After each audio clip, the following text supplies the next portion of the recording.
본격적으로 현안 얘기 좀 해보겠습니다.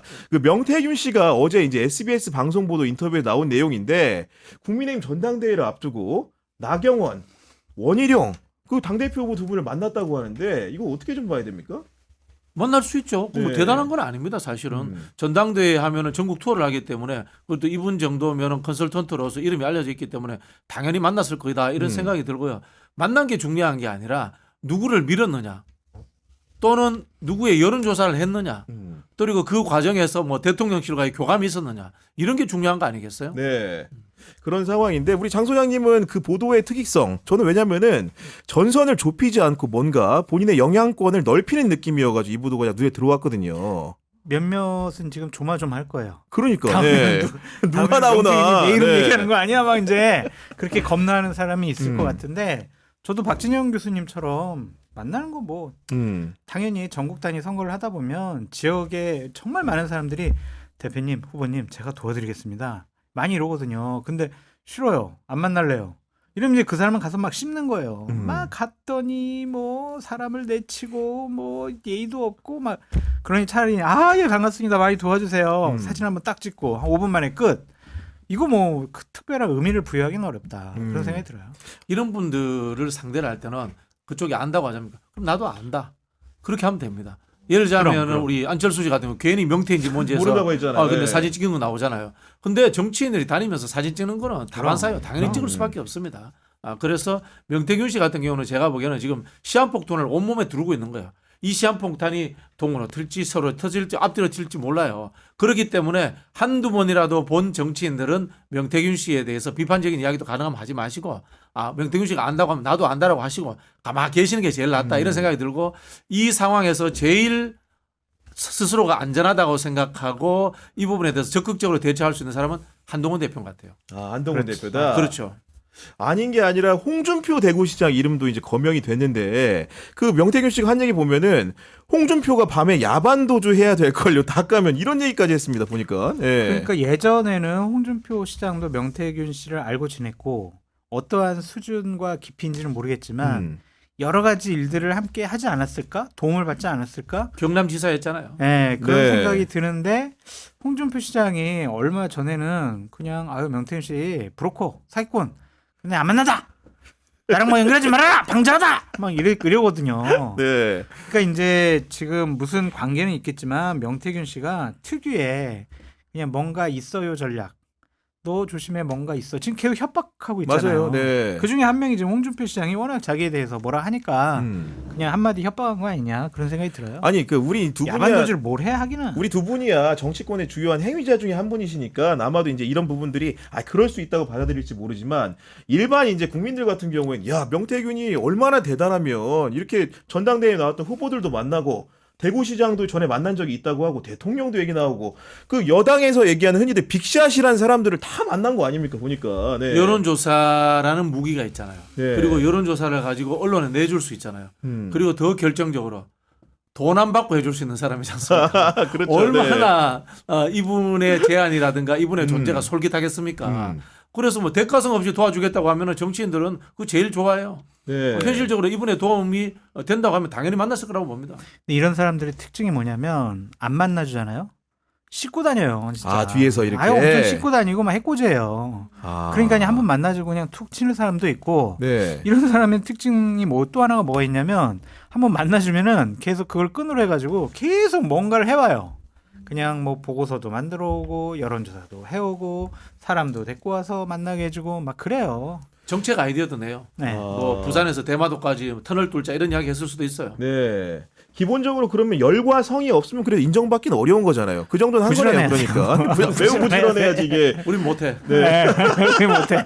아니 대통령실도 명태균 씨 가지고 계속 얘기가 나오니까 처음에는 이제 답변을 좀 회피하다가 드디어 이제 입장다운 입장을 좀 내놨는데 무슨 일을 하는지 모르는 분의 조언을 들을 이유가 없는 상황이었다면서 적극적인 해명에 나섰거든요.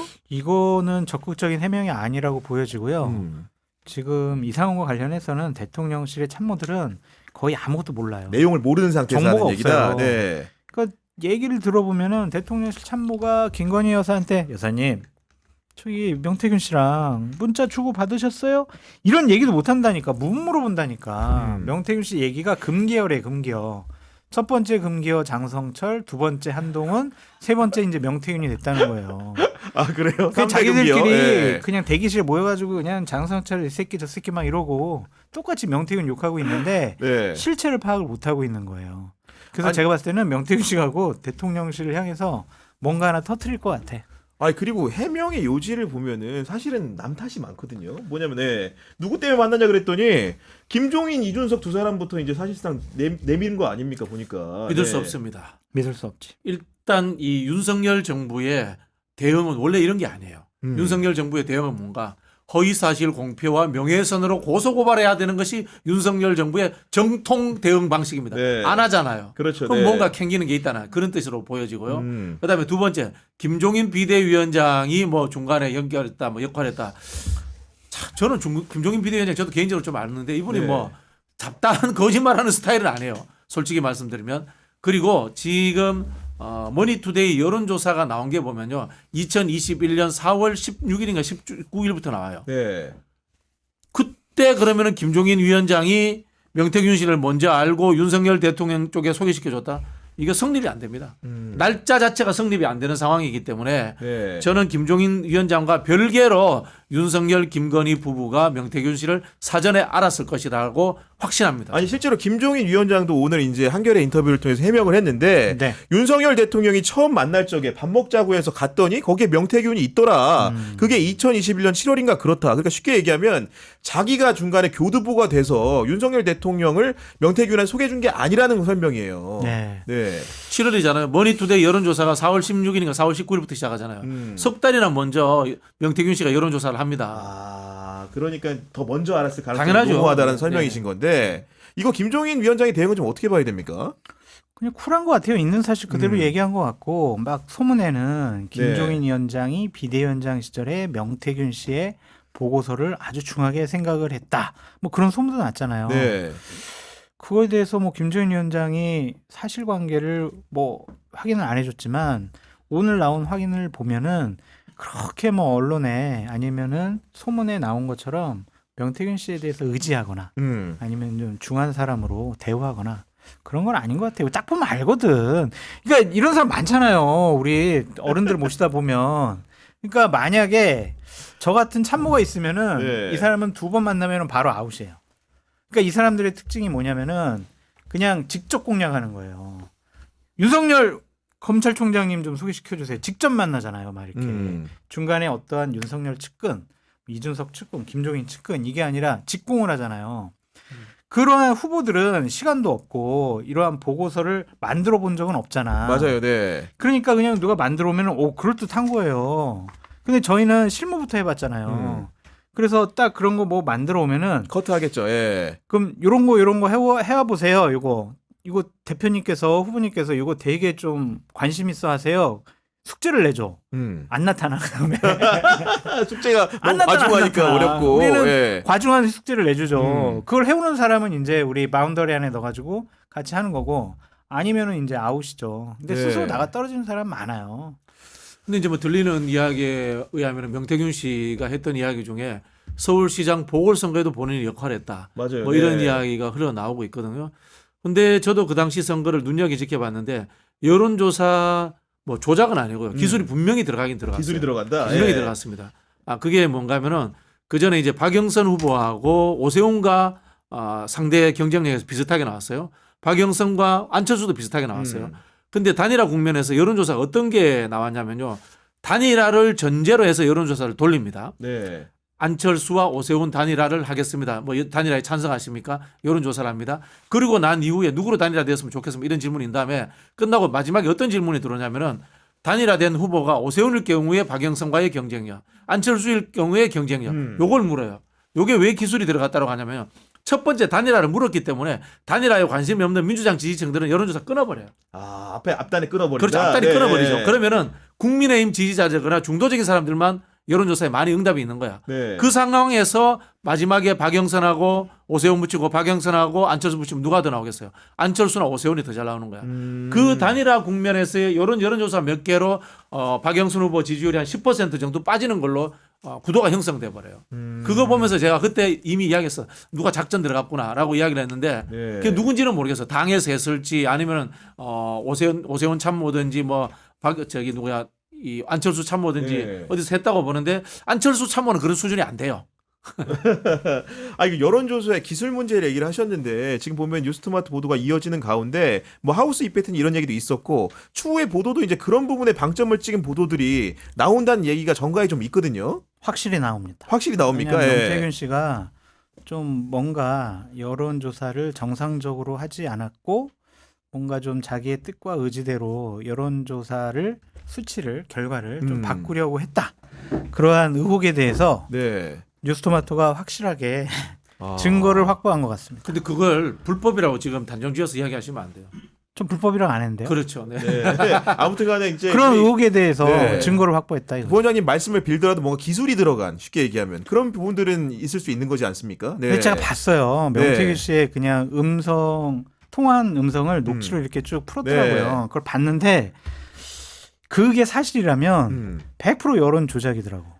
아 그렇구나. 그 정도로 확실하게. 그럼 그 대상 선거라는 거는 어디입니까? 어느 선거입니까? 아 그게? 윤석열 그때 후보 시절. 후보 시절에 경선이죠. 대선 당내 관련된, 경선이죠. 네. 그때 제가 날짜는 확실히 못 봤는데. 당내 하여튼 경선일 거예요. 아무튼간 대선 관련된 네. 당내 경선일까? 아니면 당내 경선 전에. 경선 했던 것 전에 이제 같은데? 분위기 띄울 때. 네. 초반에 보면은 머니투데이에서 기사가 많이 나오잖아요. 네. 머니투데이에서 여론조사에서 기사가 많이 나오는데 그 당시에 머니투데이 관련해서 민주당 쪽에서 항의를 합니다. 아 실제로 네, 항의한 적이 있어요. 그리고 머니투데이에서의 여론조사 발표가 없어지고 다른 신문으로 바뀌어요. 맞아요. 네. 네, 뉴데일리라든가 무슨 뉴스프라임으로 바뀌거든요. 그 과정 시점인 것 같아요. 아마 제가 기억하기로 7월 초 정도 그렇게 제가 얼핏 기억을 합니다. 네. 그러니까 21년 7월 정도 네, 말씀하시는 네, 네, 거죠. 네. 실제로 민주당에서도 그런 항의가 있었다는 근데 거죠. 그때는 네. 경선의 법적 절차도 들어가기 전이에요. 그건 뭐냐면은 당내에서도 여기에 대해서 법률적인 문제라든가 선관위를 끼고 정확하게 보여주고 있지 않는 그런 시점이에요. 그런 상황이란 말씀이시고 다시 이제 김종인 위원장 얘기를 해보면은 오늘 명태균 씨가 또 페북에 글 올린 거 알고 계시죠? 알아요. 그 상중이라는 그 사진과 함께 김종인 비대위원장을 누가 봐도 겨냥한 것으로 보이는 건데 그렇게 보여져요. 오늘 나의 정치적 아버지가 돌아가셨습니다. 이런 걸 올렸는데 이거는 뭐 어떻게 해석해야 됩니까? 그러니까 명태균 씨를 부정했잖아요. 네. 그러니까 부정당한 거라고 생각이 들어요. 그러니까 명태균 씨가 대단히 열등감 있는 사람 같아요. 그리고 자기 피해 의식도 있는 것 같고 그래서 자기가 무시당하거나 업신여겨지는 거를 정말 못 참는 것 같더라고요. 그러니까 누가 뭐라 하면은 그 사람에 대해서 막 페북에다 올리고 네. 각종 언론에다가 인터뷰하면서 막 얘기를 하잖아요. 그런 거 보면 김종인 위원장을 겨냥한 것이 아닌가 하고 우리가 분석해 볼 수가 있어요. 아니 그런데 윤석열 대통령이 직접 해명한 건 아니지만 대통령실도 어떻게 보면은 그 명태균 씨의 위상에 대해서는 약간 금이 갈 법한 얘기를 이미 한 거 아닙니까? 아니 그러니까 예, 계속 예. 뭐 얘기를 하잖아요. 네. 뭐 한 달 아니면 탄핵돼. 내가 만든 정권 내가 무너뜨리는데 뭐가 문제야. 막 이런 얘기를 경고를 막 하잖아요. 네. 그러니까 그런 것들이 그냥 업신여기는 거, 무시당하는 거, 별거 아닌 하찮은 사람 취급당하는 거를 정말 못 견디는 정말 것 못 같더라고요. 견뎌하는 거. 근데 내가 봐도 근데 이 사람은 허풍쟁이이자 뻥꾼이에요. 뻥꾼이다. 뻥꾼이야, 예. 뻥꾼. 어떤 지점이 좀 더 그렇게 보입니까? 아니 자기가 다 했대잖아. 자기가 다 했대잖아. 다 그냥. 서울시장 선거에 만약에 개입되었다면 네. 그 당시 비대위원장이 김종인 위원장이었기 때문에 네. 김종인 위원장과 어떻게 본인은 큰일을 도모했다라고 상상할 수 있죠. 네. 그런 생각을 일정 하죠. 부분의 만남이나 아니, 이걸 두고 그런 네. 얘기하는 사람이 너무 많다니까. 무대가 이제 당대표 되고 당대표 될 때 되고 나서 이재명 아니 당시에 문재인 후보랑 여론조사 했을 때 6개월 동안 1등 나왔거든요. 맞아요, 네. 맞아요. 얼마나 많은 사람들이 옆에서 붙었는데. 근데 왜 대선 출마를 안 했어요? 예? 그 참고로서 역할을 제대로 못 한 거야. 아, 그거 좀 제가 반성합니다. 나는 이재명 대표 성남시정 시절 때부터 내가 업어 키웠어. 아 그래요? 예. 저 모르시는구나. 무대 당대표 만든 게 다 저잖아요. 제가 완전히 예. 하게. 이재명 대표가 이제 성남시장에 네. 당선됐을 때 제가 민주당의 시장군수 구청장 협의회라는 걸 만들었어요. 예. 만들고 초대 회장을 이재명 대표로 제가 추대를 합니다. 아 그때 시장 군수 협의회를 만들었을 예, 때 만들어서 초대 회장으로 초대를 하고 네. 그다음에 일주일에 한 번씩 최고위원회에 기초단체장 협의회 회장 자격으로 불러가지고 정책 발표도 시키고 제가 그런 일들을 했죠. 네. 제가 박근혜 대통령도 제가 만들었어요. 당시에 공보팀장 하면서. 아 지금 이름 다 이름 바꾸시려고 아, 장태균 씨? 네. 아니지 박근혜 대통령 이야기하면 탄핵풍에 같이 쓸려갔어야 되는데. 아니 근데 만들고 나서 제가 손절당했잖아요. 그 그렇구나. 3인방한테. 아무튼 간에 그런 식으로 이제 보면 다들 이제 자기 자랑을 하고 계신 건데. 우리 다 만들었어요. 알고 아 보면. 근데 이준석 의원도 대통령실의 해명이 굉장히 불쾌했나 봐요. 그러면서 이제 새빨간 거짓말이라고 하면서 그 뒤로 연락 안 했다는 것도 말이 안 된다고 하면서 이제 김건희 여사를 두고 얘기하는 것 같아요. 국민 가지고 장난치지 말라. 이렇게까지 말하는데 이준석 의원은 어떤 부분이 그렇게 화가 난 걸까요? 아니 그 뭐 윤석열 당시에 예비 후보 아니면은 출마 예정자를 2번이나 만났는데 네. 거기에 이제 명태균 씨가 국민의힘 고위 당직자, 고위 관계자랑 맞아. 왔다. 그 고위 관계자 이준석 이렇게 또 흘린 거 아니에요 또.